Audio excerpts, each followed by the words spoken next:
ईमानदारी का डंडा बजाता है, हरम शरीफों को सताता है। लाल बिहारी जी, आप शायद हमसे हमारे बारे में ही पूछताछ कर रहे हैं। देखो, हम बहुत टेंशन में हूँ, हमारा माथा बहुत कनक रहा है। हमरे अखाड़े का तीसरा पहलवान मार दिया है बचकुंडे ने, और तुम हो कि वो क्या कहते हैं उसको, हाथ धरे बैठे हो। हाथ पर हाथ धरे कहाँ बैठे हैं बिहारी जी, हमारी कोशिश जारी है, सबूत की तलाश है। आप एक काम कीजिए, तीसरी कंप्लेन भी लिखवा दीजिए। वाह दरोगा जी वाह, सरकारी सुझाव दे रहे हो। हम कपलेट पे कपलेट लिखाता रहूं और वो हमरे पहलवानों को दिन दहाड़े कपलेट की तरह तोड़ता रहे। बूझ रहे हैं हम तुम्हारी चतुराई, खूब बूझ रहे हैं। आप तो कानून को बड़ी अच्छी तरह से समझते हैं बिहारी जी।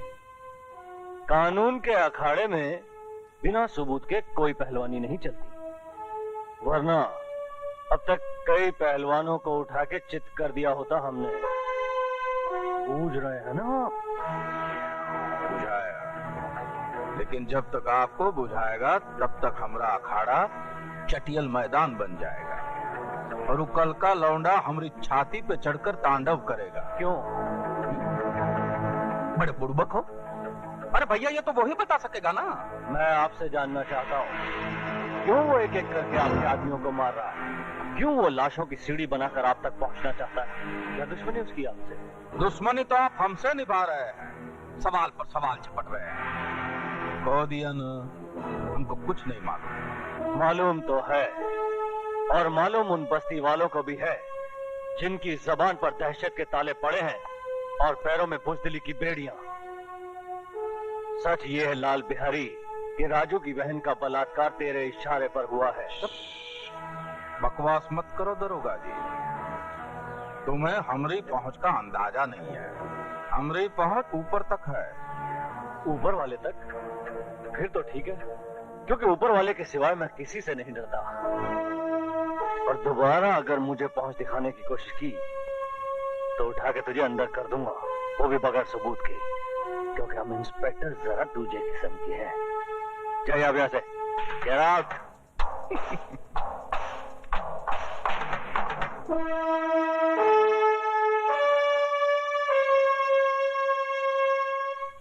सुमन,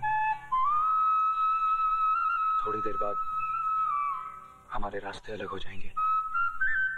जब मंजिल एक है तो रास्ते कैसे अलग हो सकते हैं? तुम शायद भूल रही हो, मेरी मंजिल सिर्फ फांसी का फंदा है। तो फिर उस फांसी के फंदे पर सिर्फ तुम्हारी ही नहीं, मेरी भी गर्दन होगी। मैं तुम्हारी सजा चुरा लूंगी। लोग खुशियां चुराते हैं, तुम गम चुराओगी? राजू, तुम्हारा सब कुछ मेरा है। इंस्पेक्टर प्रधान का हुक्म है कि हम आपको अकेला न छोड़ें। आपकी जान को खतरा है। चल भैया, बिल्ली रास्ता काट गई। मामा, यहाँ भी पुलिस?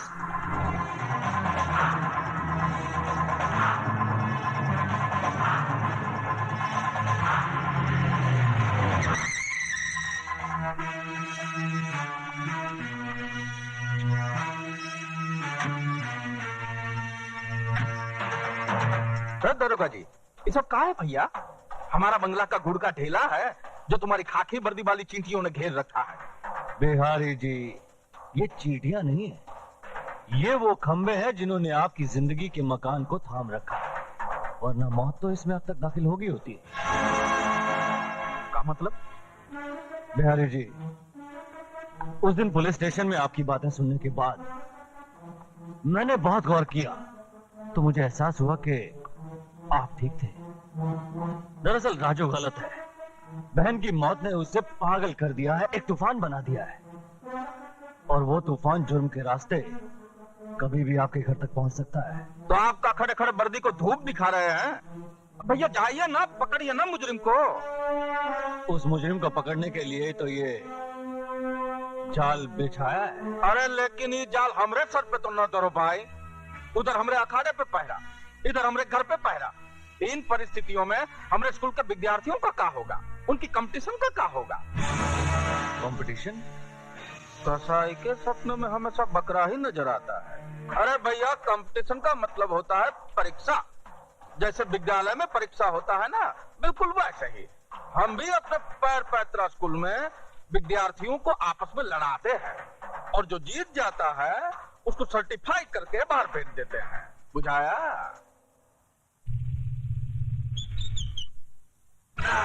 स्विमिंग पूल में दारू पीने का मजा ही कुछ और है।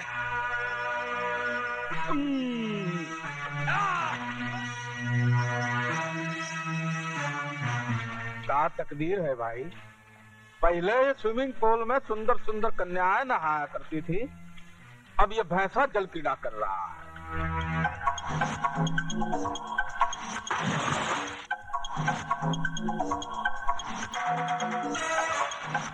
मामा जी, तोरा खातिर फोन। अब ये मामा फोन ही पकड़ने के लिए रह गया है।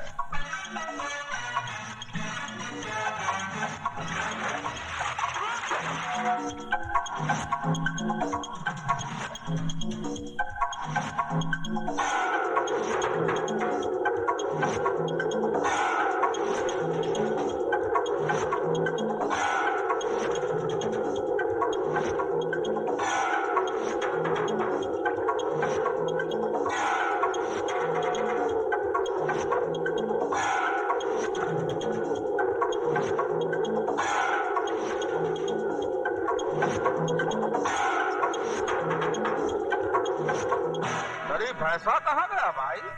मछरिया बन के अंदर ही घुसा हुआ है का?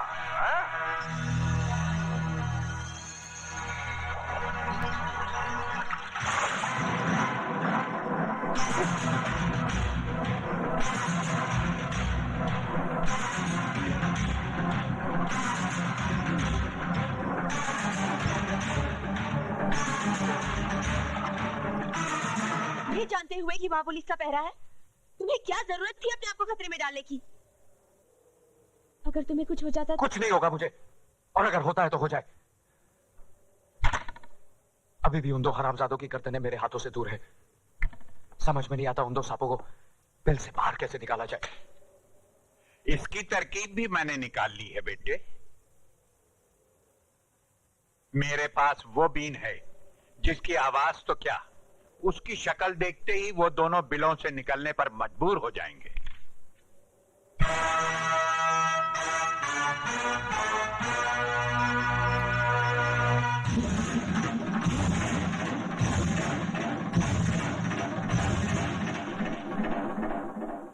क्या मैं पूछ सकता हूं किसकी इजाजत से आपने इस कंपटीशन का ऐलान किया?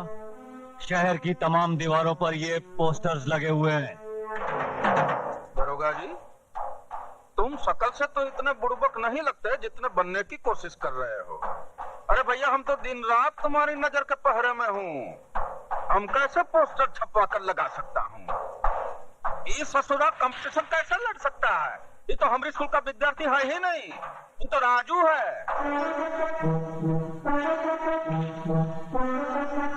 ओ राजू, हाँ।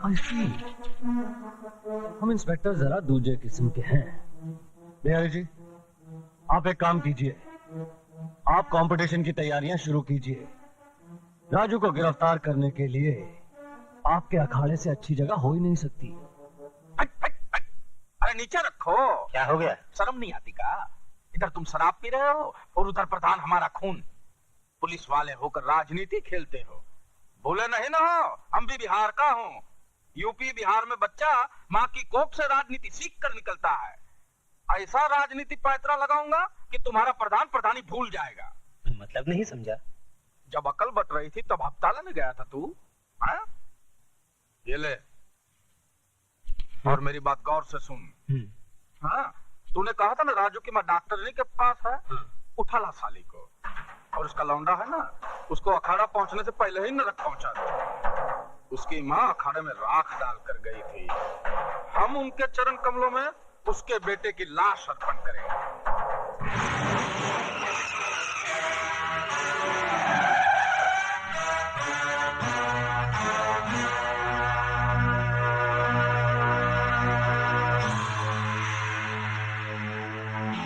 अच्छा हुआ शिकार शिकारी के सामने खुद आ गया, मेरा काम और आसान हो गया है। मैं तेरा काम आसान नहीं तमाम करने आया हूँ। मैं जानता था कि लाल बिहारी का कुत्ता मेरे खून की बू सूंघता फिर रहा होगा, इसलिए मैं खुद यहाँ चला आया।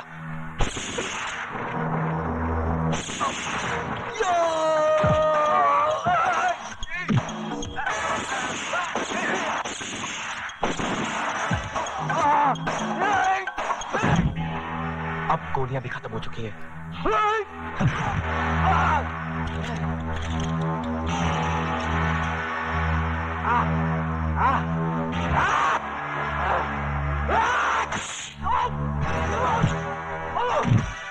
अच्छा किया ये सरकारी बेल्ट तूने खुद ही उतार दी, अब तुझे मारने में आसानी होगी।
इज्जत लुटी तो नहीं ना?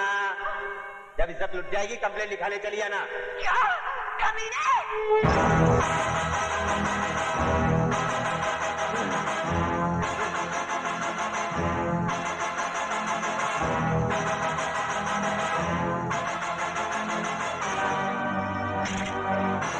इतने घबरा गए मौत से, अपनी रिवॉल्वर भी नहीं पहचानते।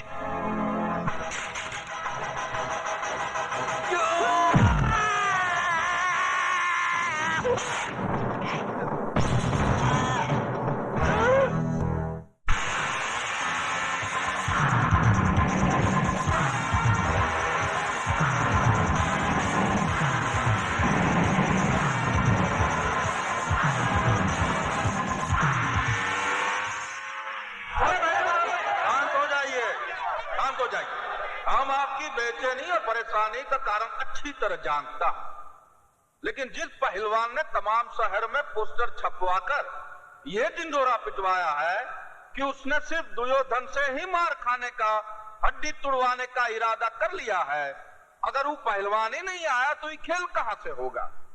खेल शुरू होने में अब सिर्फ 10 मिनट शेष रह गए हैं। अगर 10 मिनट में वो नहीं आया तो खेल नहीं होगा। ये खेल होगा और जरूर होगा। तबाही के लिए तूफान का एक पल ही काफी होता है, और इस बाजार की तबाही के लिए तो अभी 10 मिनट बाकी है। फिकर न कीजिए, वो तूफान आता ही होगा।